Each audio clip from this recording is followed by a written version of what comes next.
Assalamualaikum warahmatullahi wabarakatuh. Alhamdulillah, alhamdulillahilladzi an'amna bi ni'matil iman wal islam wa hiya ala a'zamin ni'am. Ashhadu an la ilaha illallah wahdahu la syarika lah. Iyyahu na'budu wa iyyahu nasta'in.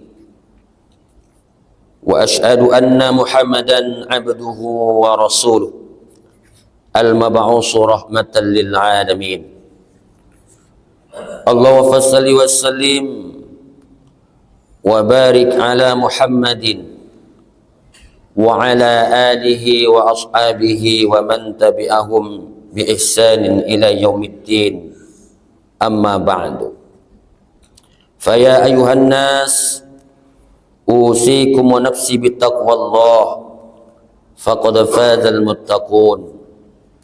Ittaqullaha haqqa tuqatih wa la tamutunna illa wa antum muslimun. Faqala Allah Ta'ala fi Qur'anil Karim, a'udzu billahi minasy syaithanir rajim. Bismillahirrahmanirrahim. Infiru hifafan wa siqalan wa jahidu bi amwalikum wa anfusikum fi sabilillah, zalikum khairul lakum in kuntum ta'lamun. Sadaqallahul azim. Hadirin sidang jemaah Jumat rahimakumullah, kita puji Allah dengan mengucapkan alhamdulillahi rabbil alamin. Allah yang maha pengasih, Allah yang maha penyayang, Allah yang maha segala-galanya. Berselawat kita pada Rasulullah dengan ucapan Allahumma shalli ala Muhammad wa ala ali Muhammad. Hadirin sidang jemaah Jumat rahimakumullah, mari kita konsentrasikan pikiran kita. Kita hadirkan hati dan pikiran kita sejenak di rumah Allah ini dalam rangka mengikuti prosesi Jumat yang sedang berlangsung. Boleh jadi Jumat hari ini adalah Jumat terakhir pertemuan kita, karena kita tidak bisa menjamin dan memastikan kita dapat bertemu dan bersua untuk Jumat-Jumat yang akan datang. Melihat ke depan, ke belakang, samping kiri dan kanan kita, mengingat historis masa lalu, di manakah para mujahid-mujahid kita, di manakah tokoh-tokoh masyarakat kita, di manakah jemaah-jemaah kita, di manakah orang-orang tua kita. Senyum manisnya masih terbayang di pelupuk mata kita, tutur katanya masih terngiang di telinga kita. Namun hari ini mereka tidak hadir bersama-sama kita. Boleh jadi mereka dalam kondisi sakit, dan boleh jadi mereka pada hari ini sudah menjadi tulang belulang, berada di alam barzah. Al-barzahu maknanya adalah alam pemisah antara kehidupan dunia dengan kehidupan akhir. Ketahuilah dan yakinlah, sesungguhnya sesuatu saat malaikatul maut akan menemui kita. Suka tidak suka, rela tidak rela, mau tidak mau, dia akan memisahkan ruh daripada jasad kita, memisahkan suami daripada istrinya, memisahkan orang tua daripada anaknya, memisahkan seseorang daripada hartanya, memisahkan seseorang dari kedudukan dan kekuasaannya. Itulah malaikatul maut. Ketika ruh telah berpisah dari jasad, kita hina sehina-hinanya di hadapan Allah, kita lemah selemah-lemahnya di hadapan Allah. Jangankan di hadapan Sang Pencipta alam semesta, di hadapan manusia saja kita tidak mampu untuk mengelak dan menolak. Satu persatu pakaian kehormatan yang kita miliki, pangkat kebesaran yang kita punya, perhiasan yang kita cari peras keringat banting tulang, akan ditanggalkan oleh saudara-saudara kita. Pada akhirnya kita akan dipakaikan dengan pakaian yang sama, kain putih yang tak berjahit, diikat, kemudian kita disolatkan, dan pada akhirnya kita dikuburkan di tempat nun jauh di sana. Padahal ketika kehidupan di dunia, kita punya tanah yang begitu luas, halaman rumah yang begitu luas depan dan belakang kita. Namun kita tidak dikuburkan di depan rumah kita, kita tidak dikuburkan di belakang rumah kita, namun kita dikuburkan di tempat nun jauh di sana. Tiada kawan, tiada teman, tiada penolong, gelap gulita, semak belukar di sekelilingnya. Di sanalah kita akan ditinggalkan oleh suami, oleh istri, oleh saudara-saudara kita. Malaikat mungkar nangkir akan datang, akan meminta pertanggungjawaban kepada kita semua. Ketika kita mampu untuk menjawab, maka persoalan kubur itu akan selamatlah kita. Dan menjelang hari kiamat, kita akan menjadi tulang belulang. Dan ketika hari kiamat kelak telah terjadi, tulang belulang itu akan dipertemukan kembali, akan ditiupkan ruhnya kembali untuk diminta pertanggungjawaban oleh Allah Subhanahu wa taala apa yang telah kita lakukan dalam hidup dan kehidupan ini. Hadirin sidang jemaah Jumat rahimakumullah. Jihad adalah puncak ibadah. Inilah tema dari khutbah yang singkat pada Jumat yang mulia ini. Jihad ada maknanya adalah perjuangan. Hidup butuh perjuangan dan pengorbanan. Jihad dalam arti sempit memang berperang melawan musuh-musuh Allah Subhanahu wa taala. Secara arti luas sesungguhnya aktivitas, perbuatan, amal, kegiatan yang kita lakukan kena lillahi ta'ala dinamakan jihad fi sabilillah. Menafkahi istri, siang malam kita bekerja agar istri dan anak kita bisa makan, agar anak kita bisa bersekolah, itu adalah jihad. Seorang guru mengajarkan anak-anak didiknya, itu adalah jihad. Seorang pemimpin dengan kepemimpinannya masyarakat akan makmur, jaya, sentosa, itu merupakan jihad. Hadirin sidang jemaah Jumat rahimakumullah. Termasuk orang yang memiliki harta, itu juga merupakan jihad. Ketika hartanya itu dibertebarkan kepada fi sabilillah, pada jalan Allah Subhanahu wa taala. Hadirin sidang jemaah Jumat rahimakumullah. Maka sesungguhnya jihad yang paling tinggi itu, puncak daripada ibadah itu adalah jihad yang kita lakukan. Kenapa? Ketika kita mengetahui sebuah ilmu, teori-teori, namun aplikasinya kita tidak terapkan dalam hidup dan kehidupan, maka jihad itu tidak bermakna. Hadirin sidang jemaah Jumat rahimakumullah. Ketika kita berjihad, mengaplikasikan apa yang telah kita miliki, kekuasaan, kekuatan, pikiran, ilmu yang kita punya, materi harta yang kita miliki, kemudian kita tuangkan untuk jihad kepada Allah Subhanahu wa taala, di jalan Allah Subhanahu wa taala, itu merupakan puncak ibadah.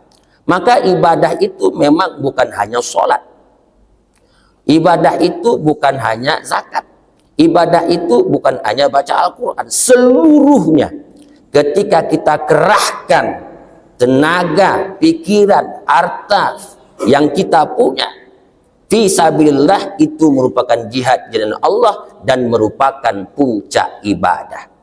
Hadirin sidang jemaah Jumat rahimakumullah, termasuk yang kita lakukan pada hari ini jihad. Tidak semua orang yang punya kesempatan waktu untuk hadir di rumah Allah ini untuk memenuhi panggilan Allah Subhanahu wa taala. Ibadah yang kita lakukan, maka jihad dan ibadah itu berkaitan. Hadirin, ibadah, kenapa kita diperintahkan untuk beribadah, termasuk jihad dalam arti secara umum itu? Karena ibadah yang kita kerjakan ini, hadirin sedang Jumat rahimakumullah, apapun ibadahnya, keuntungannya, manfaatnya, muaranya nanti untuk individu kita masing-masing. Kenapa? Karena memang itu tujuan hidup kita. Wa ma khalaqtul jinna wal insa illa liya'budun. Tidaklah aku ciptakan jin dan manusia kecuali untuk beribadah kepadaku, kata Allah. Ini sebetulnya tujuan hidup. Dan sebelumnya Allah telah sampaikan kepada kita semua visi dan misi kita. Apa visi dan misi kita? Rabbana atina fid dunya hasanah wa fil akhirati hasanah wa qina azabannar. Berikan kami kebahagiaan di dunia, berikan kami kebahagiaan akhirat, dan jauhkan kami dari siksa api neraka. Itulah visi misi kita. Telah Allah sampaikan surah Al-Baqarah ayat 201. Dan tujuannya tadi beribadah. Maka dalam ibadah itu ada program-programnya. Programnya termasuk sholat, termasuk zakat, termasuk infak, termasuk fisabilillah, dan segala-galanya pada jalan Allah Subhanahu wa Ta'ala. Itu merupakan program daripada ibadah yang kita kerjakan. Hadirin sedang jemaah Jumat rahimakumullah. Lantas, untuk apa Allah perintahkan kita beribadah? Apakah Allah butuh dengan ibadah kita? Tidak. Kita yang butuh Allah. Kenapa kita beribadah? Kita butuh Allah. Karena muara dari ibadah itu pahala. Muara daripada pahala itulah surga Allah Subhanahu wa Ta'ala. Telah Allah sampaikan dua tempat nanti di akhir kiamat besok, surga dan neraka. Tempat yang pertama, surga. Innal ladzina amanu wa 'amilus shalihati lahum jannatun na'im. Sesungguhnya orang-orang yang beramal soleh, beriman, beramal soleh, maka tempat mereka surga jannatun na'im yang penuh kenikmatan. Tempat yang kedua, innal ladzina kafaru wa kazzabu bi ayatina ulaika ashabun nar hum fiha khalidun. Sesungguhnya orang-orang yang mendustakan ayat-ayat kami, ingkar terhadap ayat-ayat kami, mendustakan ayat-ayat kami, maka tempat mereka neraka. Dua tempat. Maka jika ingin selamat, maka perlu beribadah kepada Allah Subhanahu wa Ta'ala. Maka hadirin sidang jemaah Jumat rahimakumullah, sebuah renungan bagi kita semua. Allah berfirman dalam sebuah hadits qudsi. Firman Allah yang tidak termaktub dalam Al-Quran, dan ini merupakan hadis yang diriwayatkan oleh Imam Bukhari wa Muslim dari Abu Hurairah dalam kitab hadis Al-Arba'in yang disarahkan oleh Imam An-Nawawi. Apa kata Allah? Allah berfirman, ya ibadi, inna awwalukum wa akhirukum wa insakum wa jinnakum ala asqamir rujulun minkum ma zada fi mulki syai'. Wahai hamba-hambaku, kata Allah dalam firman-Nya, jika umat yang pertama kali aku ciptakan, siapa? Nabi Adam alaihissalam. Wa akhirukum, dan sampai nanti umat di akhir zaman, ala asqamir rujulun minkum, semuanya bertakwa kepada Allah, semuanya menjadi mujahid, semuanya mengimpakkan hartanya di jalan Allah, anak yatim dibantu, fakir miskin disantuni, masjid dibangun, Al-Quran dibaca, ibadah ditebarkan dalam hidup dan kehidupan. Hadirin, berkumpul bersama sejak umat Nabi Adam sampai nanti umat di akhir zaman, semuanya bertakwa kepada Allah, beribadah kepadanya, berjihad kepadanya. Ma zada fi mulki syai', kata Allah. Itu tidak akan menambah sedikit pun kerajaan dan kekuasaan Allah Subhanahu wa Ta'ala. Begitu juga sebaliknya, ya ibadi, inna awwalukum wa akhirukum wa insakum wa jinnakum ala afjara min rujulun minkum ma yanqusu fi mulki syai'. Wahai hamba-hambaku, jika umat yang pertama kali aku ciptakan sampai nanti umat di akhir zaman berkumpul bersama, bukan hanya dari golongan manusia, termasuk golongan jin. Sejak umat ini diciptakan sampai nanti di akhir zaman, semuanya durhaka kepada Allah Subhanahu wa Ta'ala. Al-Quran hanya sekedar hiasan, masjid tidak lagi dikumandangkan azan, anak yatim agnotisme tidak diperhatikan, cuek dalam persoalan sosialnya, maksiat, kezoliman, kemungkaran seperti jamur di musim hujan. Di mana-mana dosa, di mana-mana dosa, hadirin.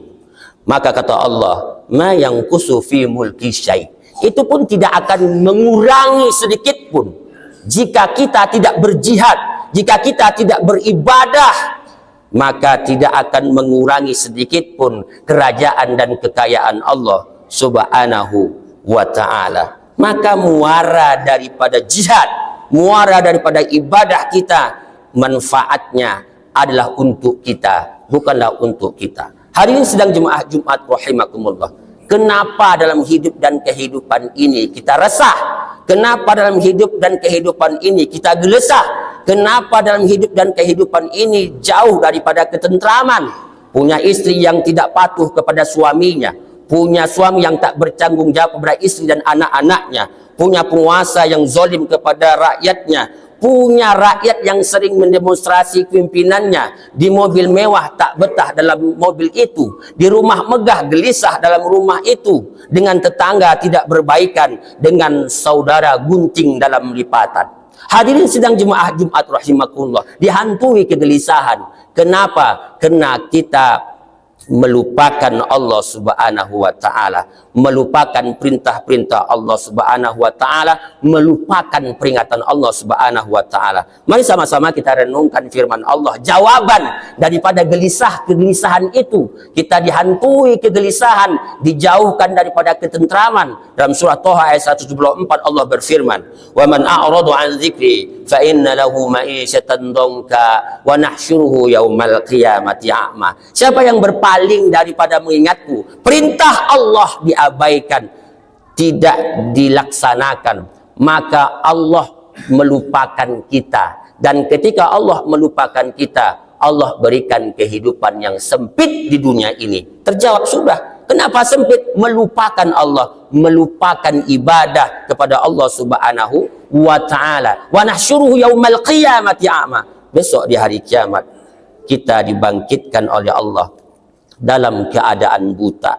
Di dunia buta masih ada yang menuntun kita. Besok di hari kiamat kita buta. Siapa yang akan menuntun kita? Khatib mengajak pada kita semua, mari bersama-sama kita berjihad sekuat tenaga kita. Kembali kita kepada Allah Subhanahu wa ta'ala. Pasrahkan segala persoalan hidup kita kepada Allah Subhanahu wa ta'ala. Wa anibu ila rabbikum wa aslimu lahu min qablu an ya'tiyakumul azab summa la tunsarun. Mari kita berserah diri kepadanya, bertaubat kepada Allah Subhanahu wa ta'ala sebelum diturunkannya azab daripada Allah terhadap kita semua. Azab itu bisa diturunkan di dunia, boleh jadi ketika sukratul maut, boleh jadi ketika di yaumul ba'as, boleh jadi ketika kita dicampakkan oleh Allah ke dalam neraka. Ketika azab Allah turun, summa la tunsarun, tidak ada yang dapat menolong kita kecuali jihad dan ibadah kita kepada Allah Subhanahu wa ta'ala. Fa'tabiru ya ulul absar la'allakum turhamun.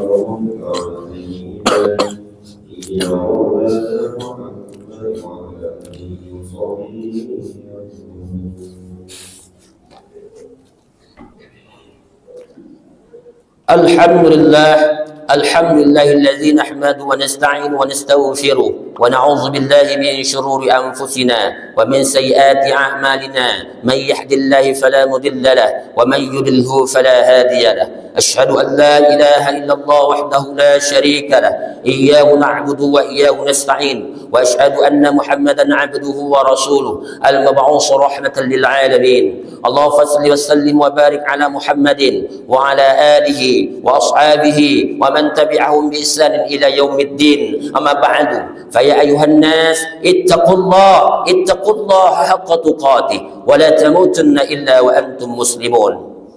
فقال الله تعالى في القرآن الكريم أعوذ بالله من الشيطان الرجيم بسم الله الرحمن الرحيم إن الله وملائكته يصلون على النبي يا أيها الذين آمنوا صلوا عليه وسلموا تسليما اللهم صل على محمد وعلى آل محمد كما صليت على إبراهيم وعلى آل إبراهيم وبارك على محمد وعلى آل محمد كما باركت على إبراهيم وعلى آل إبراهيم في العالمين إنك حميد مجيد.